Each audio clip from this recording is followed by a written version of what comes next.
Teman-teman semua, di dunia ini seluruh manusia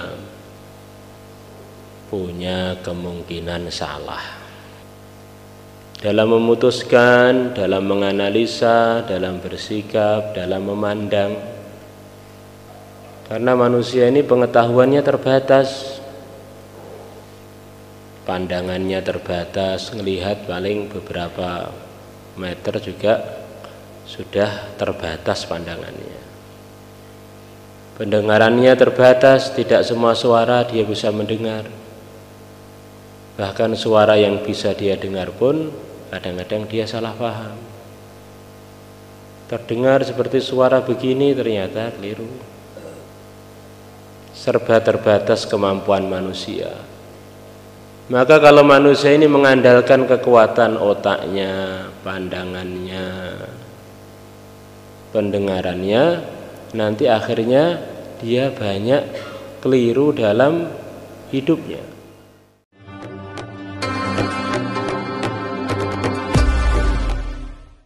Assalamualaikum warahmatullahi wabarakatuh. Nahmaduhu wa nusalli wa nusallimu ala rasulihil karim, amma ba'd. Teman-teman semua, di dunia ini seluruh manusia punya kemungkinan salah dalam memutuskan, dalam menganalisa, dalam bersikap, dalam memandang. Karena manusia ini pengetahuannya terbatas, pandangannya terbatas, melihat paling beberapa meter juga sudah terbatas pandangannya. Pendengarannya terbatas, tidak semua suara dia bisa mendengar. Bahkan suara yang bisa dia dengar pun kadang-kadang dia salah paham. Terdengar seperti suara begini, ternyata keliru. Serba terbatas kemampuan manusia. Maka kalau manusia ini mengandalkan kekuatan otaknya, pandangannya, pendengarannya, nanti akhirnya dia banyak keliru dalam hidupnya. Maka Allah Subhanahu wa ta'ala tidak membiarkan kita bingung. Allah mengirimkan utusannya yang termulia, Nabi besar Muhammad sallallahu alaihi wasallam kepada kita, yang selalu dibimbing oleh Allah. Semuanya sikap beliau, sabda beliau, keputusan beliau dijamin oleh Allah tidak ada kelirunya. Kalau orang ingin tidak keliru, ikutlah Rasulullah sallallahu alaihi wasallam. Wa ma yantiqu 'anil hawa in huwa illa wahyu yuha. Beliau tidak pernah ngomong dari keinginan beliau sendiri. Semua yang beliau omongkan adalah bersumber dari wahyu.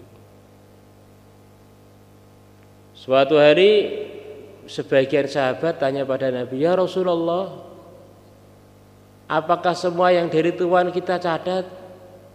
Kita lihat Tuhan kadang-kadang dalam keadaan berbahagia, kadang-kadang dalam keadaan susah, kadang-kadang dalam keadaan prihatin, bahkan kadang-kadang dalam keadaan marah.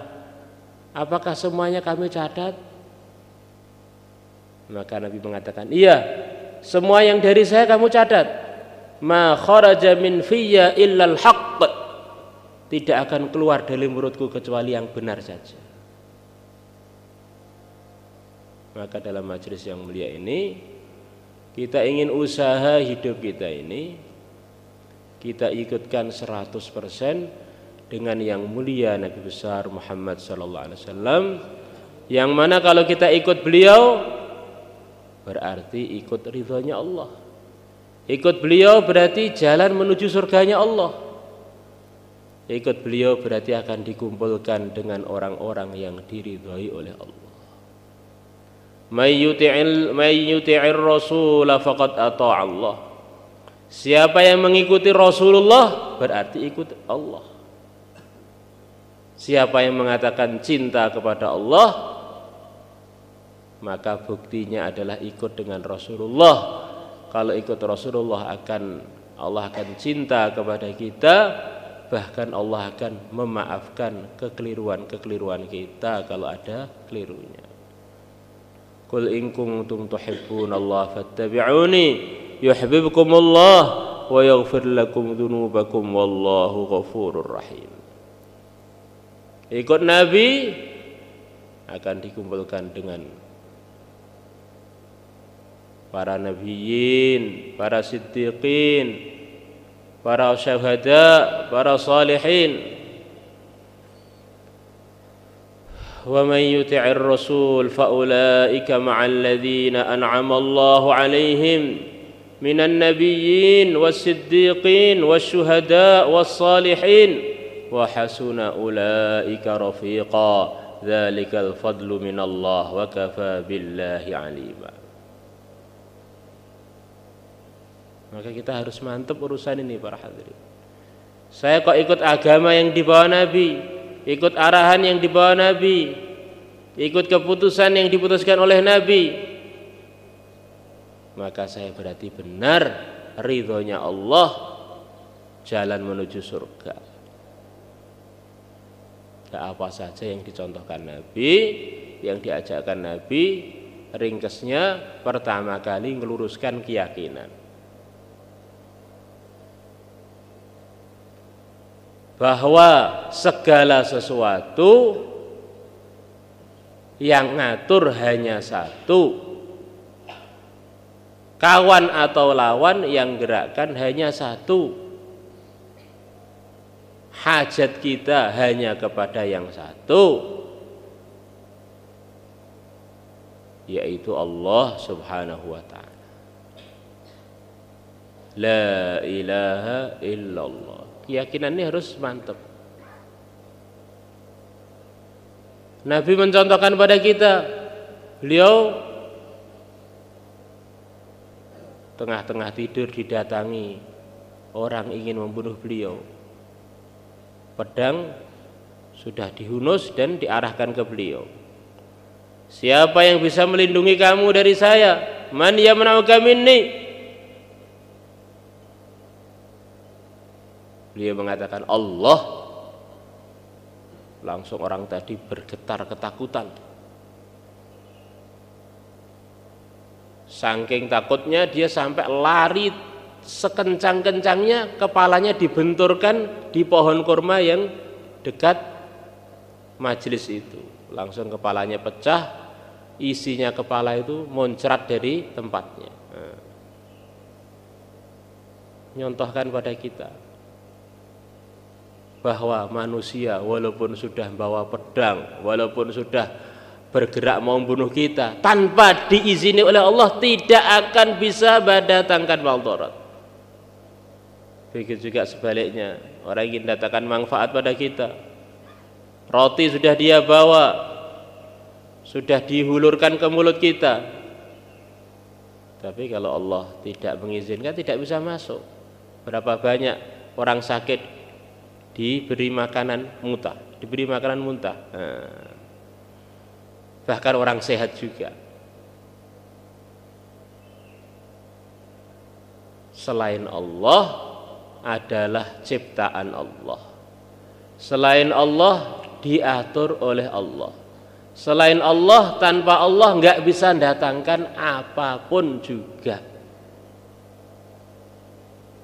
Amerika, Eropa, Cina, Londo, kepet, kumpul jadi satu, sak jinnya, sak manusianya, bahkan sak malaikatnya, ingin datangkan manfaat atau madarat, tanpa Allah tidak akan bisa. Keyakinan ini harus mantap. Insyaallah para hadirin, selepas keyakinan mantap harus disempurnakan, termasuk yang telah diputuskan oleh Allah yang tidak berubah. Allah tidak akan ridho pada kita tanpa ikut yang mulia Nabi besar Muhammad sallallahu alaihi wasallam.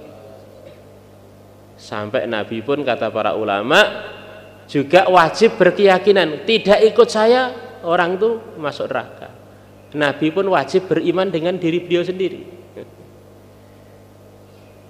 Maka beliau mengatakan, yang keluar dari saya hanya kebenaran. Suatu hari Nabi membagi harta umum, maka ada orang komentar, ini pembagiannya enggak adil. Nabi dikomentari, pembagiannya enggak adil. Maka kalau ada orang mengomentari kita itu ya jangan kecil hati. Nabi aja yang sempurna ada yang komentari, memang dunia ini ujian. Maka Nabi mengatakan, kalau saya tidak adil, siapa yang akan adil? Kalau saya enggak kamu katakan adil, siapa yang kamu katakan adil? Saya ini mesti adil.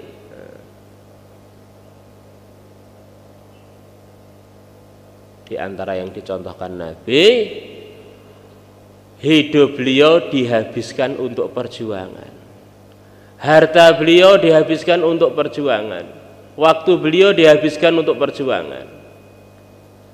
Maka kalau kita ingin ikut beliau, kita harus meluangkan waktu juga untuk memperjuangkan agama sebagaimana yang dicontohkan beliau kepada para sahabat. Akhirnya mereka jadi pejuang-pejuang, jadi dai-dai. Dan Nabi ceritakan orang itu walaupun amal kebaikan, zahirnya tidak pernah berbuat maksiat, tapi kalau belum ada fikir dakwah dan berjuang, belum cukup untuk mendatangkan ridha Allah pada dia. Nanti suatu saat kalau datang azab dari Allah, orang yang tidak mau dakwah akan terkena pertama kali. Insyaallah kita semuanya niat para hadirin. Maka kita jaga nisab-nisab kita. Sekemampuannya dijaga 2,5 jamnya, dijaga amal maqaminya, dijaga musyawarah hariannya. Karena dakwah ini adalah acara pertamanya para anbiya untuk menyebarkan iman, mengajak orang kepada iman. Acara pertama adalah dakwah. Selepas ada dakwah, baru muncul amalan-amalan kebaikan yang lain. Acara pertama dakwah. Akhirnya ada Abu Bakar, selepas dakwah ada Abu Bakar. Akhirnya ada Umar, ada Thalha, ada Abdurrahman ibn Auf, ada Sa'ad bin Abi Waqqas, Sa'ad bin Zaid, Az-Zubairul Awam. Ini selepas program dakwah dimulai. Sebelum program dakwah dimulai, Nabi terbaik di seluruh dunia. Sebelum jadi Nabi juga sudah terbaik. Tapi belum terjadi perubahan yang tampak di Makkah. Berhala di sekitar Ka'bah aja ada 300-an lebih. Maka kalau untuk menimbulkan semangat amal, semangat ikut Nabi, suasana dakwah harus dihidupkan. Kita lihat berapa banyak kebaikan di kampung-kampung yang dakwahnya bisa rutin, yang maqaminya hidup. Mulai muncul orang sholat jamaah, mulai muncul masjid-masjid yang ramai, mulai muncul orang yang semangat mondok, mulai muncul hafid-hafid Quran. Tapi yang tidak hidup suasana dakwah, tambah lama, tambah loyo, tambah loyo, tambah loyo, akhirnya KO. Yang kedua di antara yang dicontohkan Nabi adalah zikir dan ibadah. Ini ciri khas kehidupan para anbiya. Nabi mengatakan orang itu kalau tidak zikir disesatkan setan rigesnya. Wong nggak ingat Allah, ingat siapa nanti? Wong nggak ingat Allah, masa bisa lurus? Nggak ingat pada penciptanya, masa mau hidup dengan benar? Siapa yang tidak zikir ditangkap oleh setan, disesatkan. Siapa yang zikir dijaga oleh Allah, akhirnya bisa membedakan antara hak dengan batil. Maka zikir pagi petang kita jaga, baca ayat kursi kita jaga, doa masuk rumah keluar rumah kita jaga, doa safar kita jaga, doa ketemu teman kita jaga, ketemu musuh kita jaga, Ketika lihat bulan purnama kita jaga. Ketika perpindahan dari waktu pagi ke sore, sore ke malam kita jaga. Insyaallah semua niat para hadirin. Dakwah itu sangat penting, amalannya para anbiya, amalannya Sayyidul Anbiya. Tapi mereka ini siapa? Mereka adalah orang yang sangat kuat ingatnya kepada Allah. Karena Rasulullah sallallahu alaihi wasallam yadhkurullah fi kulli ahyani. Dalam hadis riwayat Muslim, dulu Nabi selalu zikir setiap saat. Maka dai yang zikirnya tidak kuat belum ikut Nabi dengan benar. Akhirnya nanti ujung-ujungnya maksiat para hadirin, naudzubillah. Sepertinya khususi ternyata ngintip rumahnya orang. Sepertinya jauhlah ternyata melototi kuntilanak-kuntilanak yang di jalan. Melototi Zulaikha yang di jalan. Akhirnya rusak. Maka dakwah ini mau ikut Nabi. Dakwahnya Nabi itu gimana? Dakwah disertai ingat dengan Allah, disertai zikir dan ibadah yang kuat. Di antara yang dicontohkan Nabi adalah menghidupkan suasana ta'lim wa ta'allum, menyampaikan dan belajar. Yang sudah kita tahu kita sampaikan, yang belum kita tahu kita belajar. Ta'lim fadhail, biar kita tahu apa untungnya kalau salat duha, apa untungnya kalau saya tahajud, apa untungnya kalau saya baca tasbihat. Akhirnya menimbulkan sikap hidup apa saja yang tidak menguntungkan di akhirat, yang tidak menguntungkan selepas kematian, yang tidak menguntungkan di hadapan Allah, tidak akan saya kerjakan. Nah, orang itu kalau taklim fadhailnya mantep, akhirnya hidupnya itu jelas. Kok enggak nguntung nih, tidak akan saya kerjakan. Akhirnya enggak gunjing orang, enggak lalai, enggak suka di warung lama-lama, enggak suka rokok-rokokan yang tidak ada manfaatnya. Gak ning manfaate ning akhirat. Ora ning manfaate, ora ning ganjarane tak lakoni, rugiku sak pira. La ilaha illallah. Maka taklim fadhail ini penting kita kerjakan dengan direnungi. Ada orang taklim di rumahnya, di mahalahnya, tapi hanya ewek. Sing maca orang paham, apa meneh sing ngrungokne. Rutinitas yang tidak bermutu. La yamutu wa la yahya. Tidak bermutu, menghabiskan waktu dan biaya. Wetoke nyekel kitab ternyata ngelamun. Wetoke keluar 4 bulan, taklim isine apa ora roh. Setiap taklim ontak ngantuk arung ngiler. La ilaha illallah. Ini penting para hadirin. Kita ini di dunia hanya sebentar loh. Sebentar lagi mau sampai kuburan. Kalau nggak sungguh-sungguh nanti nggak terasa. Tiba-tiba kita ini sudah bau nesan, bahkan sudah masuk di dalam nesan. Kaget ternyata saya ini banyak ngantuk, banyak ngelamun. Waktu berjalan tanpa direnungi. Padahal waktu menghantar kita kepada kematian. Kita juga harus tahu masail juga. Yang tujuannya masail ini diridhai Allah apa tidak? Ini boleh apa tidak? Ini halal apa haram? Bukan hidup tuh prinsipnya apa sing enak dibadok, enak dipangan. Sing enak dicaplok. Oh tidak, iki halal apa haram? Walaupun baygon itu manis ibaratnya, tapi ini racun. Kalau tak minum jebol usus saya. Maka mandang apa-apa itu. Oh ini riba apa ora iki? Arep tuku sepeda motor, lesenya bener apa gak iki? Wis nganggo syariah apa urung? Arep nyimpen ning bank mikir iki bank halal bank riba. Ning jabone ning rine apa ning jerone?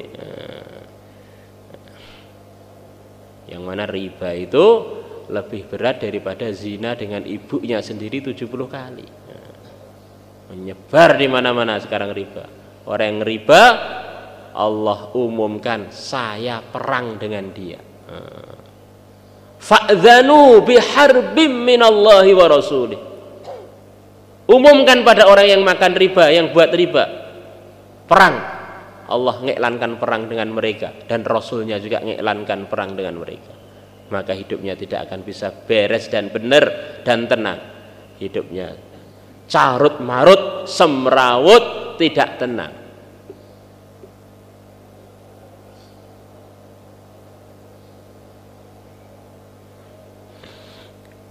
Ini bukan istri saya kok tak pelototi aja apa ya halal.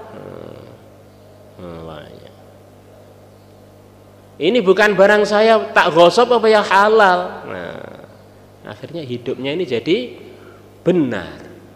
Iki bener pora toh, diridhoi Allah apa tidak toh, dengan sebab ada pengetahuan mengenai masalah.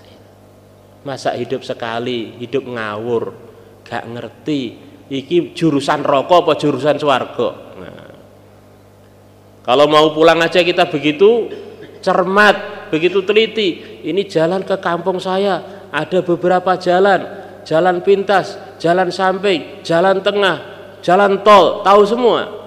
Lo jalan menuju surga kok awur-awuran. Yang penting sak jalan-jalane, akhirnya nyemplung rokok ra kroso. Nah, di antara yang dicontohkan Nabi adalah meluruskan pergaulan. Manusia akan terpengaruh dengan teman dekatnya, maka supaya mikir teman dekat kamu itu siapa, itulah agama kamu ya teman kamu itu. Kita hanya boleh berteman dengan orang-orang yang benar saja.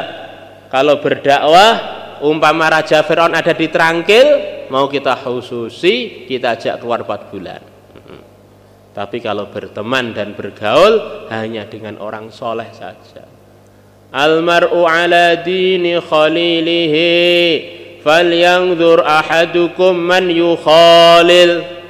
Orang itu ikut agama kekasihnya supaya mikir kekasihnya itu siapa, teman akrabnya itu siapa, mikir.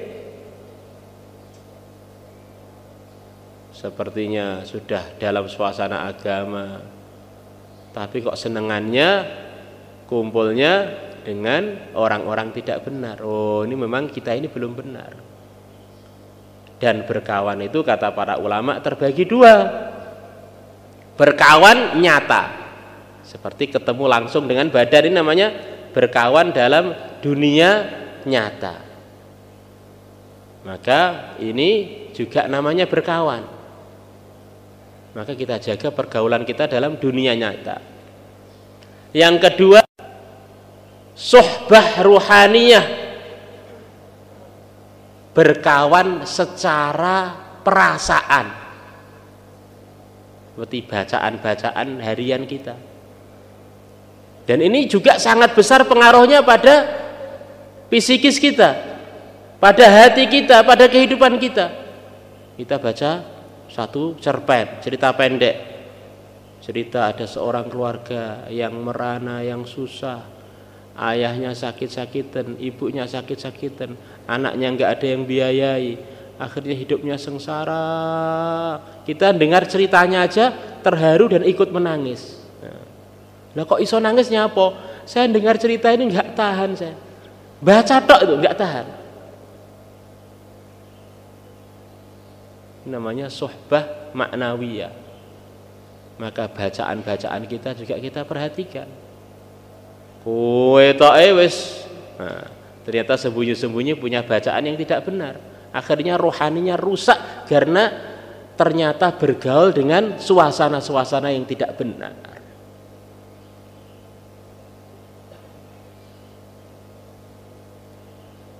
Insyaallah para hadirin. Kemudian yang terakhir Nabi mencontohkan untuk kita meluruskan muamalat kita, makanan kita, minuman kita, usaha kita bagaimana bisa bersih, akhirnya menyebabkan kita mudah mengamalkan agama. Daging-daging yang tumbuh dari yang haram maka nerakalah yang berhak untuk memilikinya. Maknanya kata para ulama, kalau orang makanannya enggak bersih akan ngajak dia ke maksiat, akhirnya nyowankan dia ke api neraka. Kullu lahmin nabata min haramin fannaru aula bih. Semua daging yang tumbuh dari yang haram, maka neraka lebih berhak untuk memiliki daging itu, digoreng, disate di neraka sana. Si Abdullah Haddad mengatakan, kalau kamu ingin memperbaiki agamamu, perbaikilah hatimu. Kalau kamu ingin baik hatimu, perbaikilah makananmu. Insyaallah para hadirin, berapa banyak orang ingin baik, sudah dalam suasana kebaikan, sudah dalam suasana taklim juga, sudah dalam suasana zikir ibadah, teman-temannya juga baik, tapi karena muamalatnya tidak baik, dia tidak mampu untuk melakukan itu. Karena bensin kita ini adalah makanan itu. Orang ingin sepeda motornya lancar, tapi bensinnya bensin awur-awuran, dioplos dengan air, dioplos dengan aqua, akhirnya yang terjadi kesemrawutan dalam onderdil sepeda motor. Walaupun sepeda motornya sebetulnya dari pabrik yang bagus, bersih zahirnya, mengkilat, tapi diminumi yang tidak benar, akhirnya ngadat. Nasihat sudah banyak, bahkan khurut sudah berulang-ulang, zikir ya kita wiritan sampai ngantuk-ngantuk, teklak-tekluk. Tapi kok orang bener-bener ternyata daharane mboten leres. La ilaha illallah. Lah untuk memulai itu semua jalannya hanya satu saja. Kalau kita meluangkan waktu untuk itu, meluangkan waktu untuk perbaikan, peningkatan, pelurusan, sinten sing siap 4 bulan 40 hari, berapa hari sisa masa, monggo ditafakut meleh kalih Pak Agus. Monggo Pak Agus, insyaallah. La ilaha illallah. Insyaallah semuanya niat insyaallah.